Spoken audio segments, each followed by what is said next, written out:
আসসালামু আলাইকুম। সার্ভিসিং পেশাটাকে আমরা অনেকেই আসলে মুক্ত স্বাধীন পেশা মনে করি। তবে কিছু কিছু পেশা আছে যে পেশায় আপনাকে রাতে ঘুমাতে দেবে না। সেই ধরনের একটি পেশাই হচ্ছে এই মোবাইল সার্ভিসিং। এইটার খুব ভালো দিকগুলো আমরা দেখি সবসময়। যত ধরনের সুবিধা আছে, যত ধরনের ভালো আছে সবগুলাই দেখি।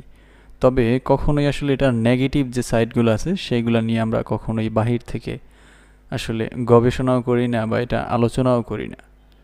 একটা টেকনিশিয়ানের জীবনে রাত, তারপর হচ্ছে দিন, এগুলো সব একাকার হয়ে যায় যদি একটা কাজ এলোমেলো হয়।